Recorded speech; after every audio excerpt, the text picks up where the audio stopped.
खुलुमबाय prime 24 headlines नायगिरि गासैनिसिमबो आंनि गोसो गोरबोनि खुलुमनाय आरो सिबिनाय जासिहरग्रोनाय जाबाय।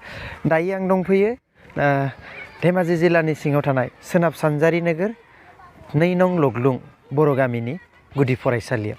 बेयाव सानसेनि हाबाफारि लानानै सोनाब सानजारि नोगोर खौसेथि बर' सुबुं आफादनि बोसोरारि जथुमा नैथि बोसोरारि जथुमाखौ बेयाव खुंफुंनो थाखाय 2 नं लग्लुं गामिनि गुदि फरायसालियाव थाम-थिम खालामनाय जादों। बिनिनो सायाव नोंथांमोननो दिनै बे हाबाफारिया माब्ला जागोन आरो बे हाबाफारिनि गासै खामानिफ्रा माबायदि जानानै दं बेखौ नोंथांमोननो नैबे बिजोंनि गेजेरजों फोरमायनो नागिरदों। गिबियावनो प्राइम 24 हेडलाइन्सआव बरायग्रोना लानाय जाबाय। जिहेतु जानो गोनां नैथि बोसोरसालिया जथुमा सोनाब सानजारि नोगोर खौसेथि बर' सुबुं आफादनि बे हाबाफारिफ्रा मा दा सोलिबाय दं? खुलुमबाय।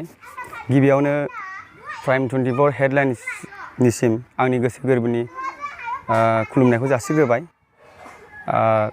सोनाब सानजारि नोगोर दखरा खौसेथि बर' सुबुं आफादनि खुंगा नैथि बोसोरारि जथुम्माखौ बोहैथि दाननि 5 अक्ट'खालि बे नैबे लग्लुं गामिनि बर' गुदि फरायसालियाव सानसेनि हाबाफारि लानानै खुंफुंनो थिम-थाम खालामनाय जादों। बे हाबाफारिनि थाखाय दिनै बेवहाय जोंहा खामानिया आग बारायगासिनो दङ। बिथिंहाय जोंहा पेन्डेलबो बानायगासिनो दङ आरो जिनिखि डेक'रेसन खालामनांगौ बे डेक'रेसनखौ लासै-लासैनो जोङो बानायबोगासिनो दङ। ओमफ्राय समा जोंहा जितु बारा गैला जेथिया गाबोननिफ्राय आरो बांसिन मुखुबै जोङो मावनो नाजानो सानदों आरो जोंनि बिबानाथ' पेन्डेल बानायनाय आरो डेक'रेसन गेट डेक'रेसन आरो फ्लेग हस्टिं बेफोरनि थाखाय जों थाम-थिम खालामगोन। आरो आं मिजिंथियो जि फैगौ 5 अक्ट'खालि जोंनि बे ओनसोलनि गासैबो सुबुंफोरखौ फैनानै बै दिनखालि जोंनि गेवलां मेलखौ जाफुंसार होफैनो थाखाय जों बानजाय आफादनि जानानै गासै रायजो राजाखौ गोसो गोरबोयै खावलायहरनाय थाबाय। आरो बे समाव बेसेसो सुबुङा बेयाव बाहागो लाफैनायनि केपासिटि आरो बेयाव रायजो राजाफोरनि थाखाय माबाफोर गिलिर आदारफोर जानाय बेबस्था लादों नामा? नंगौ, जोंनि मिथिनाय बायदिबा बा जोंनि बानजाय आफादाव जेनिखि दख'रानि आफादगिरि बा नेहाथारिया जोंनो फोरमायनाय बायदिब्ला 500 बा 600नि गेजेराव बेहाय सुबुं सोद्रोमाफोर बाहागो लाफैगोन। आरो बै दिनखालि जोङो